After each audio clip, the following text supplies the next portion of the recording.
Hello geeks, कैसे हैं आप सब। आज एक और इम्पॉर्टेंट एपिसोड के साथ मैं आपकी खिदमत में हाजिर हूं। आज की इस वीडियो में हम बात करेंगे पाकिस्तान की नई नेशनल सिक्योरिटी पॉलिसी के हवाले से। क्या चीजें नई सामने आई हैं, क्या होने जा रहा है, इससे पहले कितना काम हुआ है, ये सिर्फ मिलिट्री का काम है या सिविलियंस का भी कोई किरदार होता है नेशनल सिक्योरिटी पॉलिसी में। हम देखेंगे इस नई पॉलिसी की सबसे मेन चीज जो फोकस पॉइंट है इस पॉलिसी का, और इस हवाले से हमारे जहन में एक क्वेश्चन भी है जो हम वीडियो के आखिरी पार्ट में डिस्कस करेंगे। पाकिस्तान के पॉइंट ऑफ व्यू से ये एक बहुत ही इंपॉर्टेंट वीडियो होगी और पाकिस्तान की करंट पोजीशनिंग क्या है नेशनल सिक्योरिटी को लेकर, इस वीडियो को देखने के बाद आपको सब क्लियर हो जाएगा कि पाकिस्तान का क्या थॉट प्रोसेस है, पाकिस्तान की क्या सोच है इस वक्त।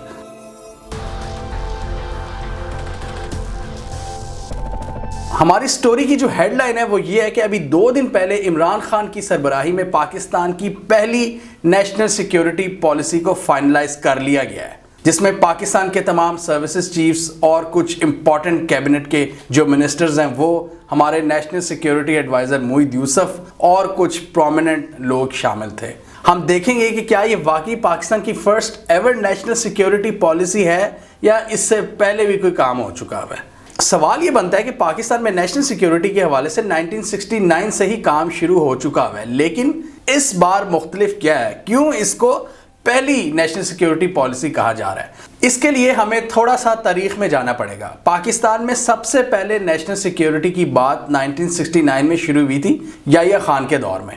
उस वक्त पहली नेशनल सिक्योरिटी काउंसिल तरतीब दी गई थी क्योंकि पाकिस्तान को पेश आने वाले जितने भी नेशनल सिक्योरिटी के चैलेंजेस थे, एक ज़रूरत महसूस हुई थी कि एक काउंसिल होनी चाहिए जहां पर सारी सिविल और जो मिलिट्री क़यादत है वो बैठे मिलकर फैसले करें। वो पॉलिसी ज़्यादा देर तक नहीं चल सकी क्योंकि जब भुट्टो साहब आए तो भुट्टो साहब का ये कहना था कि जो आपकी डिफेंस कैबिनेट कमेटी होती है उसका काम ही होता है कि आपके जितने भी डिफेंस और नेशनल सिक्योरिटी से रिलेटेड इशू होते हैं वो वहाँ पर हल हों। तो भुट्टो साहब ने उस पर कोई ख़ास तवज्जो नहीं दी और ये काम काफ़ी हद तक बंद हो गया। नेशनल सिक्योरिटी का जो सारा डिवीज़न था, जो काउंसिल थी, वो उसने काम नहीं किया। फिर ज़िया-उल हक के दौर में भी इसको इतना ज़्यादा सीरियस नहीं लिया गया क्योंकि वो तो था एक मार्शल लॉ। तो मार्शल लॉ में तो जितने भी उस वक्त के जर्नैल थे जो वो बात करते थे वही पॉलिसी होती थी। ऑब्वियसली जो मीटिंग्स में डिस्कस होता था उनके, जो वो फैसले करते थे वही एक नेशनल सिक्योरिटी पॉलिसी होती थी। उस वक्त एक कम्प्रिहेंसिव पॉलिसी की क्या ज़रूरत थी हमें। बेसिकली जनरल्स की जो मीटिंग्स होती थी उसमें जो चीज़ें निकलती थी वही होती थी आपकी नेशनल सिक्योरिटी पॉलिसी। और उस वक्त हम सबको पता है एक सोवियत वॉर भी चल रही थी अफगानिस्तान में, जिसमें पाकिस्तान ने भरपूर हिस्सा लिया हुआ था। 90s आया, सिविलियन हुकूमतों का दौर शुरू हुआ और कोई ख़ास काम नहीं हुआ इस पर, नेशनल सिक्योरिटी काउंसिल पर। जो भी इस तरह के मसले थे वो डिफेंस कैबिनेट कमेटी वो वहाँ से ही मैनेज हो रहे थे। फिर पहली बार जनरल जहांगीर करामत, जिनको नवाज शरीफ ने हटा दिया था, उन्होंने सजेस्ट किया था नवाज शरीफ को कि एक नेशनल सिक्योरिटी काउंसिल होनी चाहिए जिसका हेड प्राइम मिनिस्टर होगा और आप सारे जितने भी चीफ्स हैं, आर्मी चीफ्स हैं, इंटेलिजेंस चीफ्स हैं और जितने भी अहम मिनिस्टर्स हैं उन पर मुश्तमिल एक चीज़ बनाएं। तो बहरहाल बाद में इतने इख्तलाफात हो गए थे कि जनरल करामत को भी इनको निकालना पड़ा, नवाज शरीफ को। उसके बाद फिर मार्शल लॉ लग गया, बड़े हैवी इख्तलाफात थे, वो एक दूसरा टॉपिक है। परवेज़ मुशर्रफ की हुकूमत आ जाती है और मुशर्रफ साहब ने अपने अंडर एक बनाई बड़ी प्रॉपर एक नेशनल सिक्योरिटी काउंसिल। उस वक्त पाकिस्तान को बड़े अहम सिक्योरिटी के चैलेंजेस दरपेश थे। साथ ही अफगानिस्तान में एक नई जंग का आगाज़ हो गया था, 9/11 वॉर ऑन टेरर। तो हमें एक ज़रूरत थी। मुशर्रफ के दौर में नेशनल सिक्योरिटी काउंसिल ने काफ़ी एक्टिवली काम किया और उसके बाद एक बार फिर आ गई जमहूरियत। यूसुफ रज़ा गिलानी, मतलब पीपल पार्टी का हमेशा से ये स्टैंस रहा था, वो इसके खिलाफ थी थोड़ी बहुत। उनका ये स्टैंस था कि जो डिफेंस कैबिनेट कमेटी होती है वहाँ पर इस तरह के डिसीजंस लिए जाएं। यूसुफ रज़ा गिलानी ने जो मुशर्रफ की बनाई हुई नेशनल सिक्योरिटी काउंसिल थी उसको बंद कर दिया। उसका काम ज़्यादा फिर उस वक्त वो एक्टिव नहीं रही 2008 के बाद, लेकिन उन्होंने अपने एडवाइज़र रखे हुए थे नेशनल सिक्योरिटी से रिलेटेड, क्योंकि नेशनल सिक्योरिटी एडवाइज़र जो होता है वो ज़्यादातर नेशनल सिक्योरिटी काउंसिल से ही आता है, लेकिन नेशनल सिक्योरिटी काउंसिल नहीं थी, एडवाइज़र उन्होंने रखे हुए थे। ऑब्वियसली उस वक्त भी हमें बड़े अहम चैलेंजेस थे। राह रास्त शुरू किया था हमने सवात के एरिए में। उस वक्त हमारी अपनी एक बड़ी हैवी जंग शुरू हो गई थी कबायली इलाकों में और उस वक्त भी एक कोहेरेंट पॉलिसी की बहुत सख्त ज़रूरत थी जहां पर सिविल और मिलिट्री क़यादत बैठकर फैसले करती, क्योंकि ऑपरेशन कर रही थी मिलिट्री और स्ट्रेटेजिक लेवल को देखना था सिविलियंस ने। तो एक बड़ी ज़रूरत थी और उस दौर में भी कोई ख़ास काम नहीं हुआ कि एक कोहेरेंट किस्म की पॉलिसी बनाई जाए। अब आता है नवाज शरीफ का दौर। 2013 में उनकी गवर्नमेंट बनती है और उन्होंने एक बड़ा ज़बरदस्त डिसीजन लिया। 2014 में उन्होंने नेशनल सिक्योरिटी डिवीज़न कायम कर दिया और कुछ लोग कहते हैं कि ये वही चीज़ थी जो जनरल जहांगीर करामत ने इनको सजेस्ट किया था 98 में। खैर, सजेस्ट जिसने भी किया हो, ये पाकिस्तान की ज़रूरत थी। एक national security division, national security council एक वक्त की ज़रूरत थी। नवाज शरीफ के दौर में भी हमने देखा, हम एक नए सिरे से एक नई जंग में जा रहे थे, ये जो राह निजात था, और उस वक़्त हमारी मिलिट्री को राहील शरीफ लीड कर रहे थे। नवाज शरीफ ने ये काम लगाया सरताज अजीज़ के ज़िम्मे कि आप एक पाकिस्तान की नेशनल सिक्योरिटी पॉलिसी बनाएं, क्योंकि उन्होंने एक सेल कायम कर दी, यानी नेशनल सिक्योरिटी डिवीज़न, जहां पर प्रॉपर काम शुरू हो गया। और उन्होंने उसके बाद फिर अपना एक NSA भी रख लिया, यानी national security adviser. Retired general Nasir Janjua वो नवाज शरीफ के सिक्योरिटी एडवाइज़र रहे थे। इमरान खान की गवर्नमेंट ने उसी नेशनल सिक्योरिटी डिवीज़न को कंटिन्यू किया है और उसके अंदर थोड़ी सी अपनी रिफॉर्म्स इंट्रोड्यूस करवाई हैं। 2019 में इमरान खान की गवर्नमेंट ने इस मामले पर तवज्जो दी है और नेशनल सिक्योरिटी डिवीज़न के अंडर एक स्ट्रेटेजिक पॉलिसी प्लानिंग सेल बनाया है। इस स्ट्रेटेजिक पॉलिसी प्लानिंग सेल को मोहिद यूसुफ लीड कर रहे हैं, जो इस वक्त इमरान खान के नेशनल सिक्योरिटी एडवाइज़र भी हैं।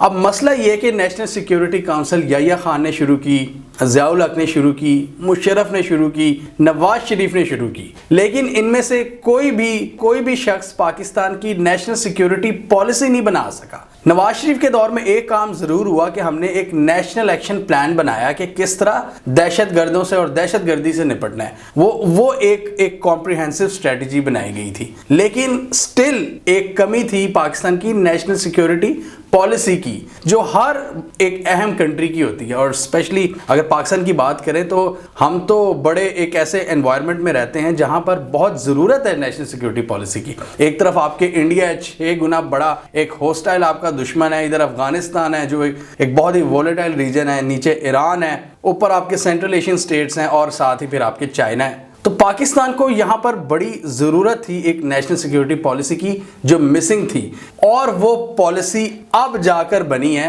7 साल बाद। यानी जो काम 2014 में शुरू हुआ था, नवाज शरीफ के 4 साल में नहीं हुआ, वो पॉलिसी नहीं बनी, और इन्होंने 3 साल बाद इसको किया इमरान खान की गवर्नमेंट ने। लेकिन इन्होंने पिछली पॉलिसी को कंटिन्यू किया कि हमें एक नेशनल सिक्योरिटी पॉलिसी की ज़रूरत थी। नेशनल सिक्योरिटी पॉलिसी के हवाले से जो पॉलिसी पेपर होता है, जो डॉक्यूमेंट होता है, वो नहीं था। अभी ये डॉक्यूमेंट सामने नहीं आया, लेकिन मोहिद यूसुफ का कहना है कि अभी थोड़े दिन तक ये पब्लिक हो जाएगा। अभी ये कैबिनेट को भेज दिया गया है अप्रूवल के लिए।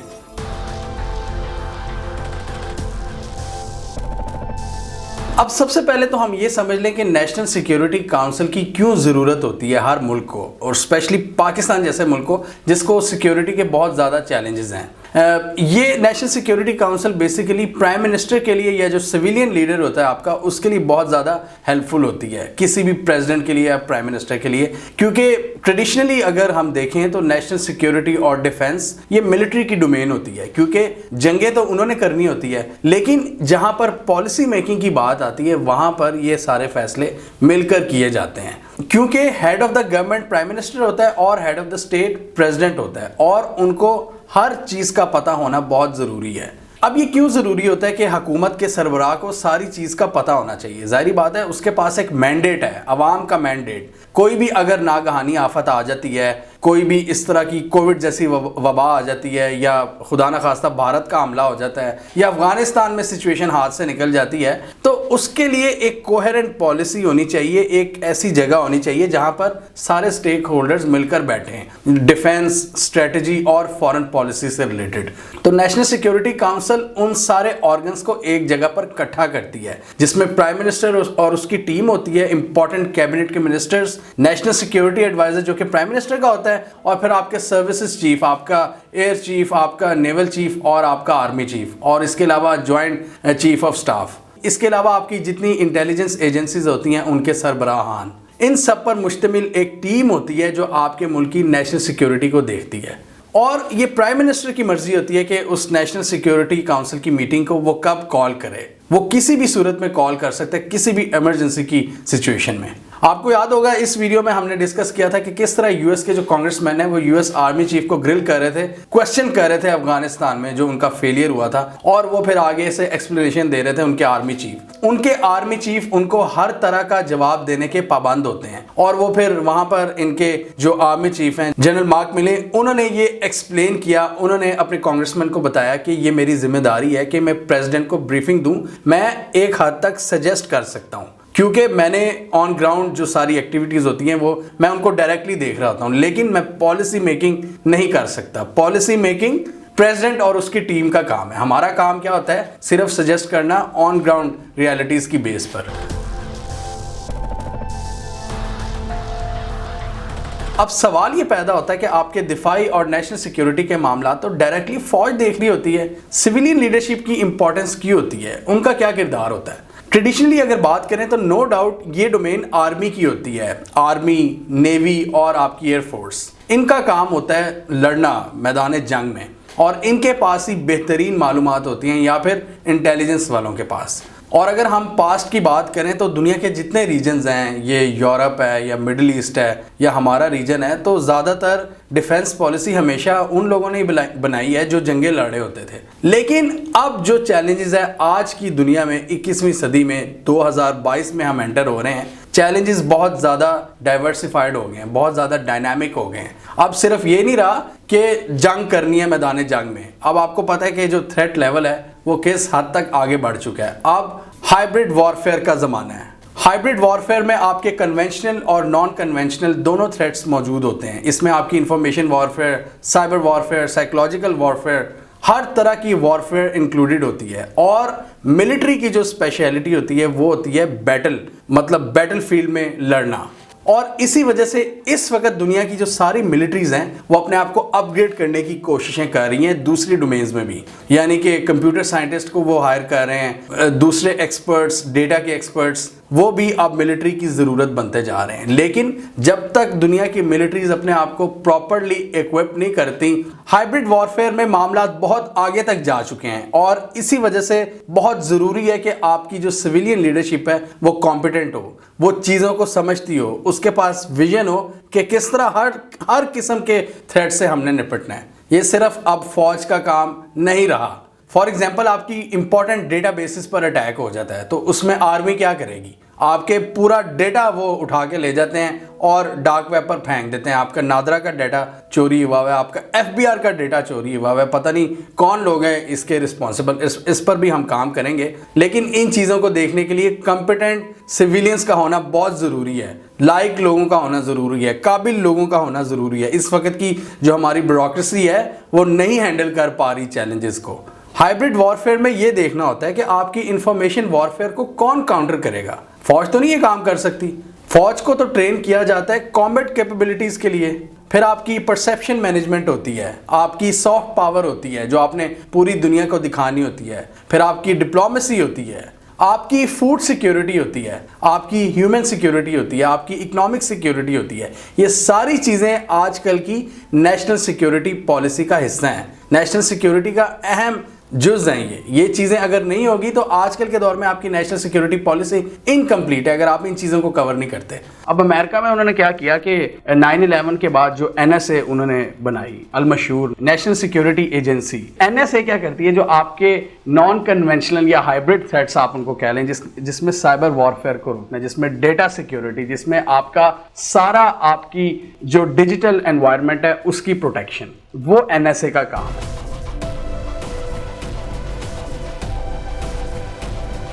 पाकिस्तान की इस नई पॉलिसी की जो हाईलाइट बताई जा रही है वो ये है कि ये एक सिटीजन सेंट्रिक पॉलिसी होगी, यानी कि पहला फोकस आम इंसान होगा।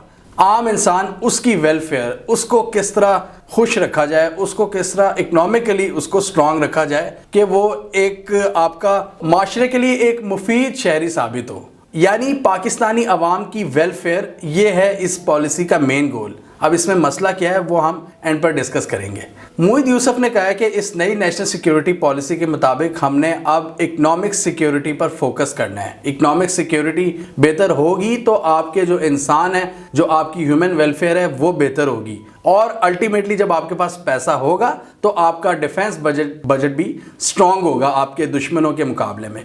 इस वक्त अगर हम बात करें तो पाकिस्तान का डिफेंस बजट 8 से 9 बिलियन डॉलर्स है और भारत का 60-70 बिलियन डॉलर से भी इस वक्त तजावुज कर रहा है। चाइना का डिफेंस बजट 200 बिलियन डॉलर से तजावुज कर रहा है। यूएस का डिफेंस बजट 700 बिलियन डॉलर से तजावुज कर रहा है। मतलब यूएस के खाली डिफेंस बजट का साइज हमारी पूरी इकोनॉमी के साइज से भी 2 गुना है, 2 गुना से भी ज्यादा।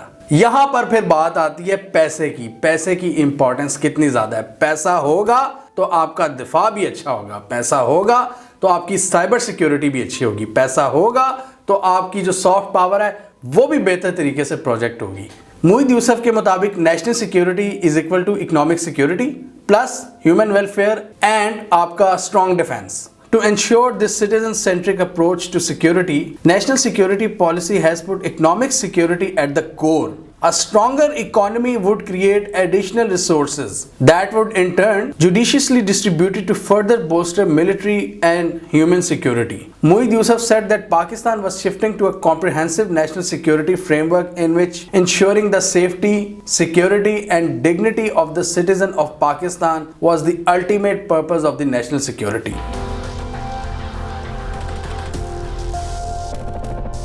यानी कि एक सिटीजन की रिस्पेक्ट, डिग्निटी और उसकी human welfare. National security traditionally जो सिर्फ एक मिलिट्री के पॉइंट ऑफ व्यू से देखी जाती थी कि यार ये सिर्फ आर्मी की डोमेन है, उसको अब डाइवर्सिफाई किया जा रहा है। अब इकोनॉमिक सिक्योरिटी की बातचीत हो रही है कि पैसा होना चाहिए, पैसा होगा तो आपकी इकोनॉमिक सिक्योरिटी भी, जो आपकी नेशनल सिक्योरिटी है या आपकी डिफेंस सिक्योरिटी है, नेशनल सिक्योरिटी है, वो भी बरकरार रहेगी। पैसा होगा तो आप अच्छा मिलिट्री इक्विपमेंट भी खरीद सकते हैं। जंग में एक चीज बहुत ज्यादा मैटर ये करती है कि आपके पास कितने दिन का असलहा या कितने दिन का ईंधन बाकी होता है, और अगर आपके पास ज्यादा पैसा नहीं होगा आप ज्यादा चीजें ये जखीरा नहीं कर सकते। पूरी गेम 3 से 5 दिन में ही पलट सकती है अगर आपके पास जंग लड़ने के लिए पैसा नहीं होगा तो इसलिए यहां पर इकोनॉमिक सिक्योरिटी की टर्म प्रेफर की जा रही है नेशनल सिक्योरिटी पर। आप लेटेस्ट मिलिट्री इक्विपमेंट नहीं खरीद सकते, latest defence system, latest softwares नहीं खरीद सकते, आप अपने डेटा का तहफ़्फ़ुज़ नहीं कर सकते, डेटा सेंटर्स नहीं बना सकते। इन सब के लिए आपको एक ही चीज़ चाहिए और वो है पैसा, रिसोर्सेज। और पैसे के साथ साथ आपको फिर लोग भी स्किल्ड चाहिए होते हैं। अगर आपके अपने मुल्क के पास वो स्किल्ड लोग नहीं होंगे तो आपको चाइना या यूएस से बुलाने पड़ेंगे। वो एक अलग एक नेशनल सिक्योरिटी का मसला है कि बाहर के लोग आपके इंपॉर्टेंट डेटा को मैनेज करेंगे। यहां पर भी एक बहुत बड़ा मसला आ जाता है। यानी ये इतनी एक ब्रॉडर टर्म है कि हमें हर चीज को यहां पर देखना पड़ता है। हमें यहां पर अपने एजुकेशन सिस्टम को भी देखना पड़ेगा, हमें ह्यूमन वेलफेयर को भी देखना पड़ेगा, हमें मतलब लोगों पर इन्वेस्ट करना पड़ेगा। और यही चीज यहां से कनेक्ट होती है रियासत मदीना का जो कॉन्सेप्ट है कि उसमें ह्यूमन वेलफेयर हम मुतारिफ करवाएंगे। ह्यूमन वेलफेयर होगी तो हम आगे बढ़ सकते हैं। ये सारे कॉन्सेप्ट्स एक दूसरे से इंटर रिलेटेड हैं। ये पाकिस्तान की उसी पॉलिसी का तसलसल है जिसमें पाकिस्तान जियो इकोनॉमिक्स की बात करता है, पाकिस्तान इकोनॉमिक सिक्योरिटी की बात करता है, पाकिस्तान ट्रेड एंड कनेक्टिविटी की बात करता है कि अब हमने अपनी लोकेशन को ट्रेड एंड कनेक्टिविटी के लिए यूज करना है। हमने किसी कॉन्फ्लिक्ट में नहीं पड़ना, हमने जो कनेक्टिविटी है, रीजनल कनेक्टिविटी, उसको बेहतर करना है। तो ये पाकिस्तान का soft image, Jio economics, trade and connectivity,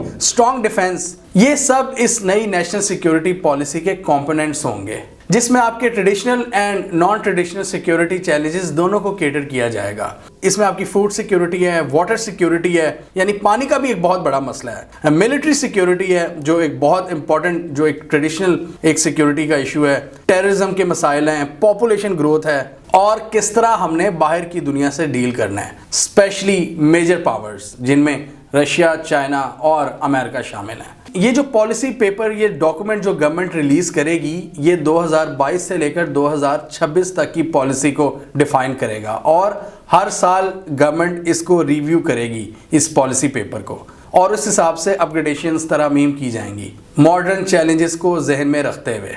इस नेशनल सिक्योरिटी पॉलिसी का मकसद ये होगा कि ये पाकिस्तान की गवर्नमेंट को गाइड करेगी कि किस तरह आपने फॉरेन पॉलिसी बनानी है, किस तरह आपने अपना डिफेंस मजबूत करना है, और किस तरह आपने ऐसी इकोनॉमिक पॉलिसीज बनानी है कि ज़्यादा से ज़्यादा आपके पास पैसा इकट्ठा हो, फॉरेन इन्वेस्टमेंट आए और टैक्सेस की मद में जो रेवेन्यूज़ हैं वो भी आपके ज़्यादा से ज़्यादा कलेक्ट हों।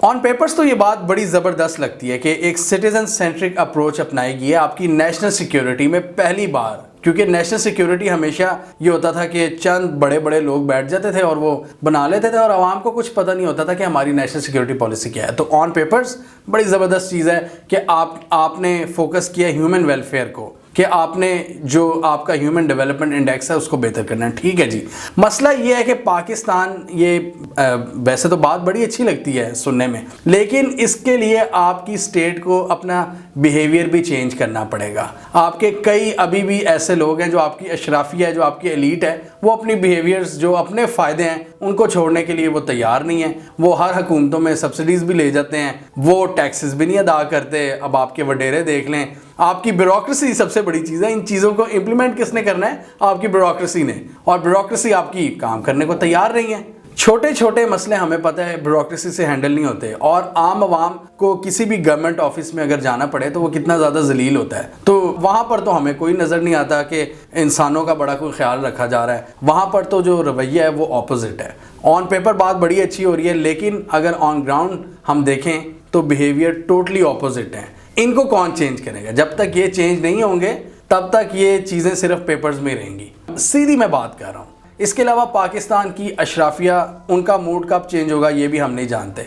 वो आम बंदे को एक लेवल प्लेइंग फील्ड देने के लिए तैयार नहीं है, क्योंकि डिफरेंट जगहों पर उनका कब्जा है। बहुत सी वेल्थ पर चंद खानदानों का, ये हम बड़े अरसे से सुनते आ रहे हैं, क्योंकि पाकिस्तान में अभी तक एक इनेबलिंग एनवायरनमेंट नहीं है एक आम बंदे के लिए कि वो खड़ा हो और वो थोड़े दिनों में बिलियनर बन जाए, जैसे कि यूएस में हम देखते हैं, चाइना में देखते हैं, अब तो भारत में भी ये शुरू हो गया। लेकिन पाकिस्तान में ऐसा एनवायरनमेंट नहीं है कि आम बंदा उठे, क्योंकि यहाँ पर तो इसे मतलब डिफरेंट लोग तंग करने आ जाते हैं अगर वो अपना कोई कारोबार शुरू करे। तो स्टेट का जो बिहेवियर है वो मेरे लिए एक क्वेश्चन मार्क है। जब तक स्टेट अपना बिहेवियर नहीं चेंज करेगी ये सारी चीज़ें कैसे मुमकिन है, ये मुझे भी नहीं समझ आ रही। और इसको हमने अपने पॉडकास्ट में डिस्कस किया था 7 महीने पहले, एग्जैक्टली इसी पॉइंट को, जब इमरान खान और जनरल बाजवा ने बात की थी जियो इकोनॉमिक्स की। इस्लामाबाद सिक्योरिटी डायलॉग हुआ था, तो उस वक्त भी ये बातें हुई थी और उस वक्त हमें काफ़ी हंसी भी आई थी कि जब तक हमारे बिहेवियर्स नहीं चेंज हो गए हम किस तरह इन चीज़ों को आगे लेकर चल सकते हैं। हमारी एलीट टेलीविजन स्क्रीन्स पर तो शाम को रोज़ लड़ी होती है, लेकिन अंदर खाते वो सब एक हैं। उन सबको पता है कि इस पॉलिटिकल सिस्टम में, एक पावर स्ट्रगल में, ये एक दूसरे की सपोर्ट है। इसलिए ये सब मिलकर एक दूसरे की शादियां अटेंड करते हैं और एक दूसरे में शादियां करवाते भी हैं। अंदर खाते ये रिश्तेदार हैं और ऊपर से ये नूरा कुश्ती करते हैं। हमें कमेंट सेक्शन में बताइए आपके ख्याल में ये जो सिटीजन सेंट्रिक अप्रोच की बात की जा रही है कि ह्यूमन वेलफेयर पर तवज्जो दी जाएगी, क्या आपको अगले 10 सालों में इसमें थोड़ा सा चेंज आता हुआ नजर आ रहा है? कोई हमारी स्टेट अपना बिहेवियर बदलेगी या सिर्फ ये सारी अच्छी चीज़ें पेपर्स तक ही महदूद रहेंगी? कमेंट कीजिए। इसके अलावा हमारा यूट्यूब चैनल सब्सक्राइब करना, साथ ही वो बेल आइकॉन भी दबा लें ताकि वो स्टोरीज दुनिया भर से, पाकिस्तान से, जिनकी मेन स्ट्रीम मीडिया पर प्रॉपर कवरेज नहीं होती, हमारे प्लेटफॉर्म के थ्रू आप तक टाइम पर पहुंच जाएं।